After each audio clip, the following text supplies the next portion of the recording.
এবার জমিনে কিছু জালেম আছে, কিছু হারামি আছে, কিছু জাহেল আছে, যারা জমিনে জুলুম করে। আপনি দেখার পরও বাধা দেন না, আপনিও আর একটা পশু। তারা দুই নাম্বারই করে, তাদেরকে আমরা দেখেছি। তারা মদ খায়, তারা গাঁজা খায়, তারা অনেকে আছে সুদখোর, তারা অনেকে ঘুষখোর, তারা অনেকে চাঁদাবাজ, ঠিক কি না? এগুলো দেখার পরেও আমরা তাদের বিরুদ্ধে কথা বলি না, উল্টা আরো কেউ কেউ তাদের পালে হাওয়া দেই। আপনি তাদেরকে ভোট দেন যারা নেতা হওয়ার পরে দেশের টাকা চুরি করে বিদেশে বাড়ি বানায়। আপনি তাদের কর্মী, তাদের ভোটার যারা আল্লাহর আইনে দেশ চালায় না, তারা সংবিধান, বাংলাদেশের পবিত্র সংবিধান করতে থাকে। এমন সংবিধান তো ৭২-এ লিখছিল ডক্টর কামাল মিয়া, যে সংবিধানে বিসমিল্লাহটাও ছিল না, ঠিক না? ওই সংবিধানে বিসমিল্লাহ ঢুকাইছে কেডা? আমাদের জিয়াউর রহমান, শহীদ প্রেসিডেন্ট জিয়াউর রহমান রহমতুল্লাহি আলাই, উনি বিসমিল্লাহ ঢুকাইছে। তাহলে এই বিসমিল্লাহ ঢুকানোর আগে সংবিধানে বিসমিল্লাহ ছিল না। এবার বলুন তো, শহীদ প্রেসিডেন্ট জিয়াউর রহমান উনি যে শুধু বিসমিল্লাহ ঢুকাইছেন, চোর ধরে হাত কাটো, এটাও তো ঢুকাইছে না? ঢুকায় নাই? মদ খাইলে ৮০ বেত লাগাইতে হবে, এটা কি ঢুকাইছিল? জেনা করলে ১০০ বেত লাগাইতে হবে, এটা কি আল্লাহর কোরআনের আইন না? এটা কি জিয়াউর রহমান ঢুকাইছিল? শুধু বিসমিল্লাহটাই ঢুকাইছে। আর উনি আসছে বেশি ঢুকায় নাই।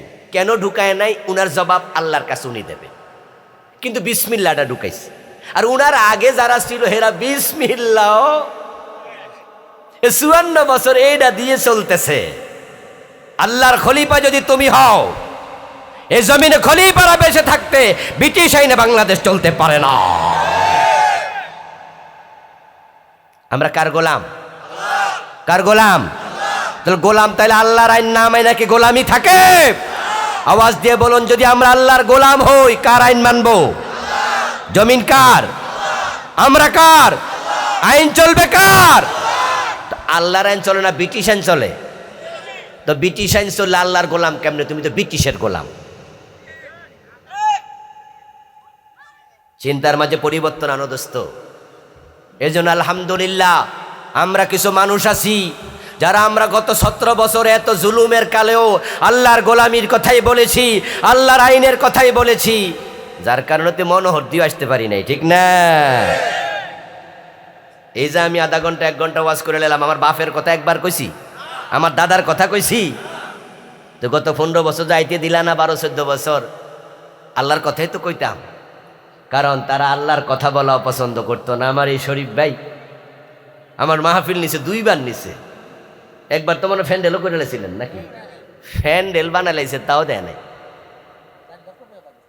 ভাই। আমার কাছে গেছে, আমার ঢাকায় আমার জুমা মসজিদে গিয়ে উনি আমার পথ ভাড়া দিয়ে আসছে। আমি বললাম যে ভাই লাগবো না। কই রাখেন হুজুর। আমি বললাম যে আপনি পারবেন না, পথ ভাড়া দিয়ে কোনো লাভ নাই, ওই জালেমরা দেবে না কথা বলতে আমাকে। উনি বলছে হুজুর পারমু ইনশাআল্লাহ। আমি কইলে পারলে তো ভালাই, আমি তো যেতেই চাই, আমি তো আল্লাহর কথা বলতে চাই। এই মনোহরদির মানুষ আমাকে ভালোবাসে, আমিও তাদেরকে ভালোবাসি, যাব না কেন? কিন্তু শেষ পর্যন্ত আগের দিন ওনাকে প্রোগ্রাম বাতিল করে দিয়েছে, না হবে না। আল্লাহর কোরআনের কথা আল্লাহর জমিনে বলতে দেওয়া নাই, আল্লাহ এটা পছন্দ করে নাই। আল্লাহর বাংলার জমিনে আল্লাহ তোমাদেরকে থাকতে দেয় নাই, দেশ ছেড়ে পালা। এগুলো আল্লাহর গজব তোমাদের উপর, তোমাদের হাতে কামাই করা গজব। আমার বন্ধু, আল্লাহ তাআলা আমাদেরকে বানালেন, আমাদেরকে আল্লাহ তাআলা বানাইয়া রাখলেন সব মাখলুকের উপরে, আমরা ফেরেশতাদের উপরে। এটাই তো দুনিয়ার নিয়ম, যে যত উপরে থাকে যদি সেখান থেকে পড়ে যায় তত নিচেই যাবে। কেউ যদি ১০ হাত উপরে ওঠে, ওহানতে পড়ে কয় হাত নিচে যায়? আচ্ছা, কেউ ২০ হাত উপরে ওইটা পড়লে, ১০০ হাত উপরে ওইটা পড়লে, এটা নিয়ম তো। আরে ভাই, আপনারা আমি ১০০ হাত উপরে তুলছিলাম, তা আপনি ফরেন কেন? আল্লাহ তো সবার উপরে তুলছিল। এটা দুনিয়ার নিয়ম ভাই। আপনি যদি রিক্সায় চড়েন, সাইকেলে চড়েন, রিক্সার যাত্রী আর প্রাইভেট কারের যাত্রী দুজনের সম্মান একরকম না। যে সাইকেল চালায় অফিস করে আর যে মোটর সাইকেল চালায় অফিসে যায়, দুইজনের স্ট্যাটাস একরকম না। আপনি দেখবেন যে আপনি একটা সাইকেল লয়ে চা দোকানে যান, চা দোকান থেকে কেউ আপনারা সালাম দিয়ে আগাই আসবে না, সবাই চাইয়ে থাকবো আইসে আর। কিন্তু একটা মোটর সাইকেল লইয়া গেলে 2-4 জন চাইব কেডাইছে রে। প্রাইভেট কার থেকে নামলে দেখবেন দোকানদারও কইব ভাই আইয়েন আইয়েন আইয়েন, 2-1 জন চা খাওয়ার জন্য শেয়ার সেরে দিখারাই যাব। আরে ভাই দাম বেড়েছে, দাম বেড়েছে। যদি আপনি রিক্সা থেকে পড়েন তাহলে হাত পা মস্কিতে পারে, ভাঙতেও পারে, মরবেন না। সাইকেল অ্যাক্সিডেন্ট করলে মানুষ মরে না, ব্রেক দিয়ে খারাইয়া যায়, দাম কম, ঝুঁকিও কম। কিন্তু মোটরসাইকেল অ্যাক্সিডেন্ট করলে 8 ঠ্যাং ভাঙে, দাম বাড়ছে, ঝুঁকি বাড়ছে। প্রাইভেট কারে উঠলে দাম আরও বাড়ে, অ্যাক্সিডেন্ট করলে মইরা যায়, ঝুঁকি বাড়ে।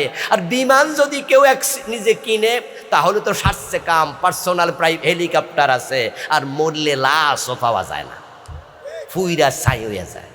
যত উপরে উঠবা তত সাবধান থাকবা।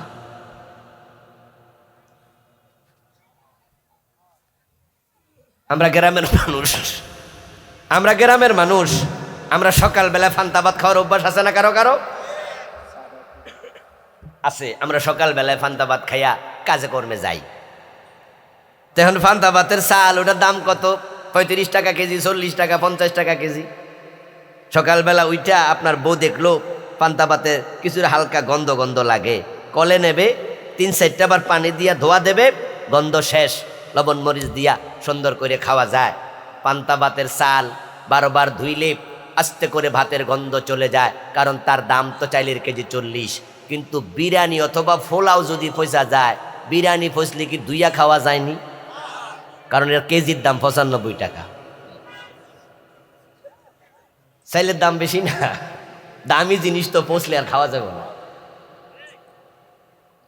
আল্লাহ উপরে রাখছে, উপরে সব মাখলুকের উপরে, আমরা নিচে নামতে চাই না।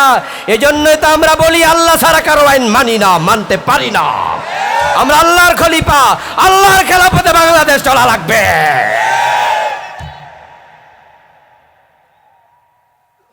আমার ভাই আল্লাহ তাআলা আদম আলাইহিস সালামকে খলিফা বানালেন আমাদের, বানাইয়া এবার বলতেছে তোমরা জমিনে আমার খেলাপথের কাজ করো, খেলাপথের কাজ করো। আল্লাহর খেলাপথ মানে হলো আল্লাহ যে বিধানগুলো দিছে, বিধানগুলো সমাজে কায়েম করো। আনাকিমুদ্দিন ওয়া লা তাতাফাররাকু ফীহি, তোমরা জমিনে আমার দিন কায়েম করো, এ নিয়ে পরস্পর মতবিরোধ করিও না। আপনাদের দেশে দেখবেন যে বিভিন্ন ফির সাহেবের খলিফা আছে। এই মনোহরদী এলাকায় আসেনি? সরমনার খলিফা আছে, এরপরে জৈনপুরের খলিফা আছে, সরসিনার খলিফা আছে, মুরিদ আছে না বিভিন্ন দরবারে আছে। এই ভাই চিনি সারা হবে, হ্যাঁ চিনি যুক্ত চা নয়, চিনি সারা দিয়া।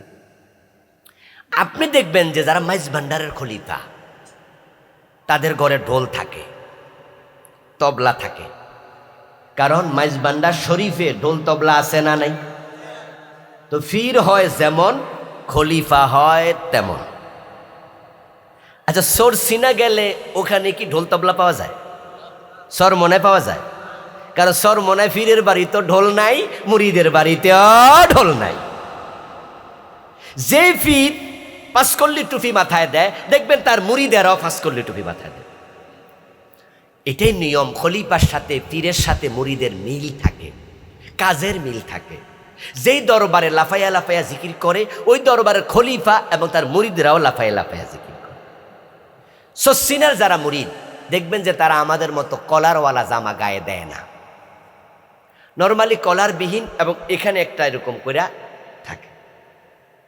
আমরা যারা ফির মুরিদ না, আমি আমার মতো টুপি, আমার অনেক রকমের টুপি আছে, কিন্তু দেখবেন যে যেই পীর 5 কল্লি মাথায় দেয়, তার মুরিদেরা কেউ 1 কল্লি বা আমার মতো টুপি মাথায় দেয় না।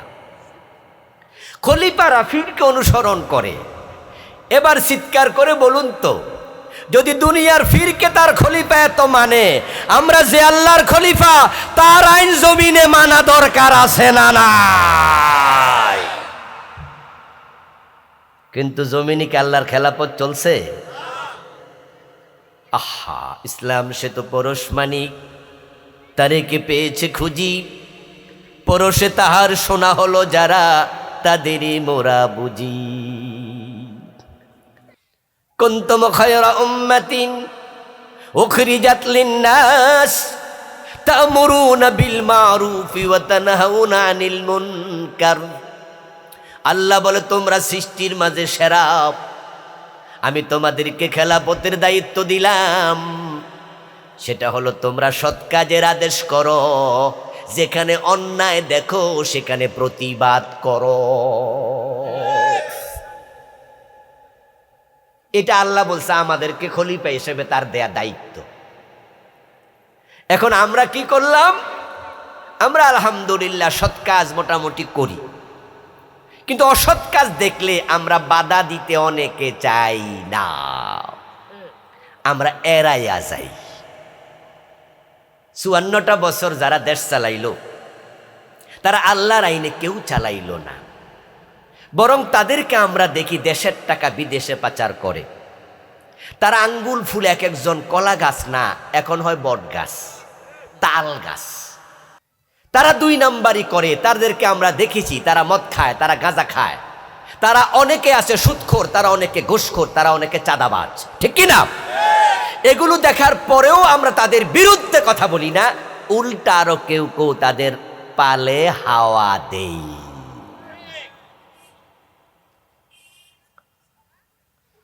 আহা, মানুষ মাঝে মাঝে জিওগ্রাফি চ্যানেলে কিছু দৃশ্য দেখায়, জঙ্গলের দৃশ্য।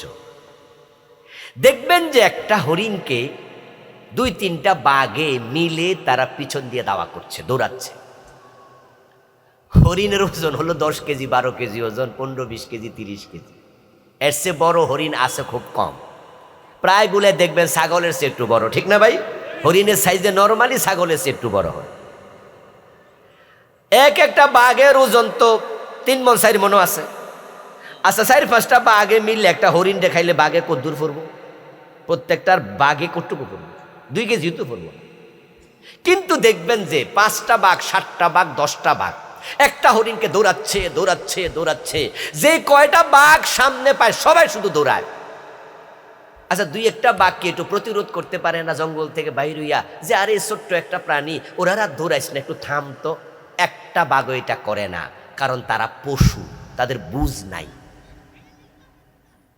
এজন্য তারা অন্য বাঘকে থামায় না, এই সিস্টেমে নাই। এবার বলুন তো, বাঘে যখন হরিণ রে দৌড়ায়, তখন কি অন্য কোনো প্রাণী এসা বাঘের বাধা দেয়? ওখানে কি বাল্লুক নাই? ওখানে কি গয়াল নাই, গেরিলা নাই? সেখানে কি শিয়াল নাই, বানর নাই? কত প্রাণী তো আছে। কোন প্রাণী কি এসে বাধা দিছে যে ছোট্ট হরিণ খাইস না, ও বাঘেরা সব কেন করস না? কারণ তারা পশু। এবার জমিনে কিছু জালেম আছে, কিছু হারামি আছে, কিছু জাহেল আছে, যারা জমিনে জুলুম করে। আপনি দেখার পরও বাধা দেন না, আপনিও আর একটা পশু। উলাইকা কাল আনআম, শব্দ আমার ন আল্লাহর। অন্যায় দেখলে চুপ থাকবেন? আপনি তো মুমিনই না, কিসের খলিফা আপনি?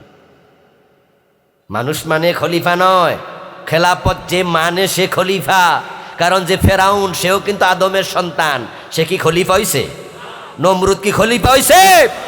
খেলাফতে ধারে কাছে তো যায় নাই, বরং খলিফাদেরকে আরো হত্যা করছে। রাস্তার পাশে দাঁড়াইয়া দাঁড়াইয়া যুবতী একটা মেয়ে কাঁদে। তো পাশ দিয়ে আপনি যাচ্ছেন, আপনি দেখে চিনলেন, কেডা গো? ওমা, মরিয়ম নি গো, আপনার স্বাস্থ্য বোন। তুই রাস্তাঘাটে কান্দস কেন? মরিয়ম বলল, ভাইজান, আব্বা মারা গেছে 10-12 বছর হইল।